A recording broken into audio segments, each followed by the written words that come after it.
پەیوەندیە سیاسیەکانی مەڵبەندیەکی هەڵەبجەی کۆمەڵی ئیسلامی بە ئامادەبوونی بەرپرس و کارگەڕان و ئەندامانی مەڵبەند و ژمارەیەک لە بەرپرس و ئەندامانی ئۆرگانەکانی سنووری مەڵبەند کۆڕێکی بۆ بەڕێز مامۆستا ڕێبوار حەمەد ئەندامی ئەنجومەنی سیاسی و وتەبێژی کۆمەڵی ئیسلامی ساز کرد لەژێر ناونیشانی سیاسەتی کۆمەڵ و دوا گۆڕانکاریە سیاسیەکان. وتەبێژی کۆمەڵی ئیسلامی ڕایدەگەێنێت کۆمەڵ لە ماوەی چەند ساڵی ڕابردوودا تاکە حیزب بووە یەگەڵوێستی نەگۆڕێبوو و بە یەکا ڕاستەی سیاسی هەنگاوی ناوە. ڕابردوو سەلماندی کە ئێمە هەم تیمە وزاریەکەمان کە بەشدارە لە حکومەت جیاوازە لە هێزەکانی کە هەم فراکسیۆنەکانمان جیاوازن و ئەمە خەڵکەی نوێنەراتیمانەکە جیاوازە و کۆمەڵ ڕەنگە تاکە حزب بوو بێ لە ماوەی 4-5 ساڵی ڕابردوودا یەک هەڵوێستی نەگۆڕی هەبووە و بە یەک ئاڕاستی سیاسی هەنگاوی ناوە دوو دڵ نەبووە یەک ڕۆژ لە هەنگاوە سیاسیەکانیشی و لەو پێناوەشدا هەمومانە زانی خۆمان مەڵبەندەکانمان مەکتەب و دەستگاکانمان و ئەنجومەن و ڕێکخراوەکانمان کادر و ئەندامانمان قوربانی گەورەیان داوە قوربانی گەورەیان داوە. یەکێک مەسەل نەپرسێ کە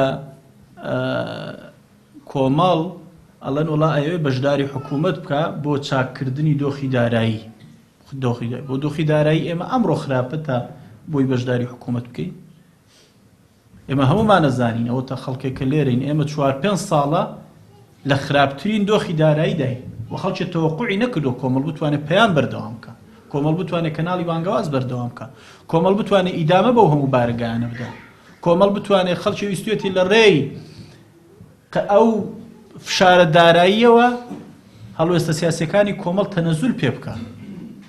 بەس هیچ کاریگەری نەبووە، هیچ کاریگەری سلبی نەبووە و لە داهاتووشدا ئینشاڵڵا نایبێت. هاوکات لە کۆڕەکەیدا وتەبێژی کۆمەڵ ئاماژەی بەوەدا کۆمەڵ لەوەدا سەرکەوتوو بووە کامیشە بەرژەوەندی گشتی خستووەتە پێش بەرژەوەندی حیزبیەوە و هاوشەوەی حیزب و لایەنە سیاسیەکانی دیکە نەبوون بەرژەوەندی حیزبیان لە پێش بەرژەوەندی گشتی و بەرژەوەندی میلەتیان وێران کردووە.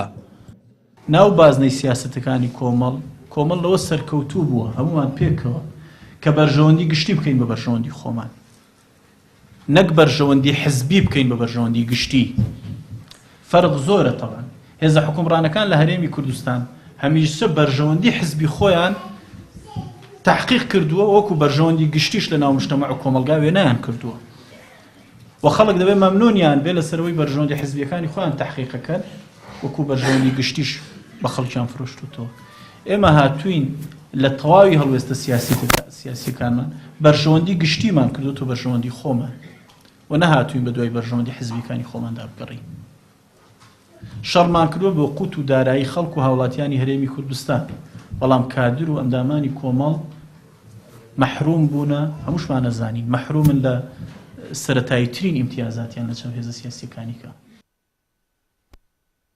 لە درێژەی وتەکانیدا مامۆستا ڕێبوار حەمەد وتەبێژی کۆمەڵ بە وردی تیشکی خستە سەر هەڵوێستەکانی کۆمەڵ لە ڕابردوودا جەختی کردەوە کۆمەڵ لە داهاتووشدا هەمان هەڵوێستی دەبێت لەبەر بەرژەوەندی گشتی خەڵکی کوردستان و پێداگری زیاتر دەکاتەوە بۆ هێنانەدەی مافەکانی خەڵکی کوردستان. لە کۆتایی وتەکەیدا وتەبێژی کۆمەڵەوەشی وت ئەم حکومڕانی ئێستا لە کوردستاندا یا ناتەندروست و ناشەفافە و خواست و پێداویستەکانی خەڵک جێبەجێ ناکات. دەژڵێت نوێنەرانی کۆمەڵ لە هەر شوێن و پلەپۆستێکدا بن ئامانجی سەرەکیان خزمەتکردن و پڕکردنەوەی پێداویستی و خواستەکانی هاوڵاتیانی هەرێمی کوردستان دەبێت بەگشتی. سامان فەتاح، کەناڵی ئاسمانی پەیام، هەڵەبجە.